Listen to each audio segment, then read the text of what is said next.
Assalamualaikum warahmatullahi wabarakatuh. Selamat pagi, salam sejahtera untuk kita semua. Yang saya hormati, Bapak Tutor dan rekan-rekan mahasiswa sekalian yang saya banggakan. Pertama-tama, mari kita panjatkan puji dan syukur atas kehadiran Tuhan Yang Maha Esa, karena pada kesempatan kali ini kita dapat berkumpul dan belajar bersama. Pada pidato kali ini, saya ingin membahas topik yang sangat dekat dengan kehidupan kita sehari-hari, namun seringkali kita kurang perhatikan, yaitu literasi finansial.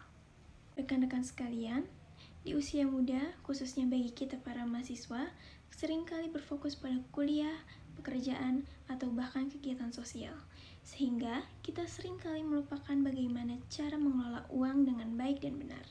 Padahal, keputusan finansial yang kita buat hari ini tentu akan sangat menentukan kondisi kita di masa depan. Literasi finansial dapat diartikan sebagai kemampuan seseorang dalam mengelola uang secara tepat, termasuk menabung, membuat anggaran, mengelola risiko, serta mengambil keputusan finansial yang tepat. Saat kemampuan ini dipelajari sejak dini, seseorang akan memiliki peluang lebih besar untuk hidup lebih stabil secara ekonomi untuk jangka waktu yang panjang. Data dari OJK atau Otoritas Jasa Keuangan menunjukkan bahwa indeks literasi finansial di Indonesia berada pada angka 66,46% dan indeks inklusi keuangan mencapai 80,51%. Angka ini memang menunjukkan adanya peningkatan, tetapi hal ini juga menunjukkan bahwa masih banyak masyarakat, terutama generasi muda, yang belum memahami cara mengatur uang dengan benar. Rekan-rekan sekalian, pentingnya literasi finansial sejak dini tentu tidak bisa diabaikan. Karena melalui kemampuan ini, kita dapat menghindari kesalahan pengelolaan uang seperti pengeluaran impulsif atau hutang yang konsumtif. Selanjutnya, kita dapat memiliki perencanaan masa depan yang lebih jelas, seperti menabung untuk darurat, pendidikan, atau bahkan investasi jangka panjang. Selain itu, kita juga dapat meningkatkan kesejahteraan finansial, karena keputusan yang kita ambil akan lebih terarah dan berdasarkan informasi.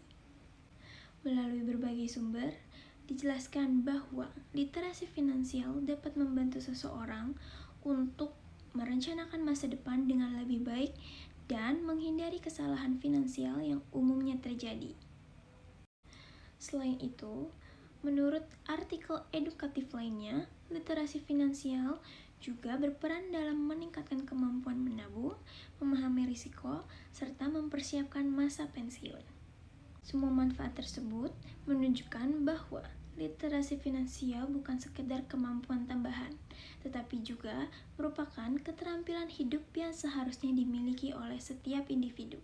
Kita tidak perlu menunggu sampai memiliki penghasilan lebih besar untuk belajar tentang finansial. Justru belajar sejak dini akan membuat kita lebih siap dalam menghadapi berbagai situasi ekonomi di masa yang akan mendatang. Untuk itu, sebagai penutup, saya ingin mengajak rekan-rekan sekalian untuk mulai meningkatkan literasi finansial dalam kehidupan kita sehari-hari. Hal ini bisa dimulai dari langkah-langkah kecil, mulai dari membuat anggaran bulanan, menabung secara konsisten, menghindari utang konsumtif, dan mempelajari dasar-dasar investasi. Langkah-langkah sederhana ini dapat menjadi fondasi kehidupan finansial yang lebih baik di masa yang akan mendatang. Semoga pidato kali ini dapat menjadi pengingat bagi kita semua bahwa literasi finansial bukan hanya tentang uang, tetapi bagaimana cara kita merancang kehidupan kita lebih baik, lebih terencana, dan lebih sejahtera. Terima kasih atas perhatian rekan-rekanku sekalian. Wassalamualaikum warahmatullahi wabarakatuh.